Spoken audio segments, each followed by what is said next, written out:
ရှက်ဘူးတောက်တဲ့လူလေးတွေရှက်ဘူးတောက်တဲ့လူလေးတွေကိုရုံကပြောမယ်နော်ဒီမဲ့ငါးလေးကဒီလိုတဲ့တဲ့လေးဆိုရင်မဲပေါက်တယ်တဲ့အဲ့ဒါအမှန်နော်သုံးဘူးဇက်တိုက်ပေါက်တာအဲ့ဒါတောက်လျှောက်ပေါက်တာနော်နောက်တစ်ဘူးကျတော့ကောင်မလေးကသွားလဲလိုက်တာငါကမတဲ့ဘူးဖြစ်ငါကမြင်လားငါကမတဲ့ဘူးငါကကြောင်းမြန်ဖြစ်ငါကဒီဘက်ကဖြစ်ကြောင်းပြန်ငါလေးကအကြတော့ဒီဟာလေးကိုဖွင့်မယ်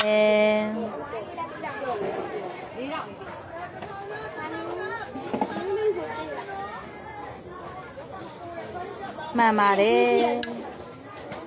မပေါက်ပါဘူးငါလေးကမတဲ့တော့မပေါက်ပါဘူး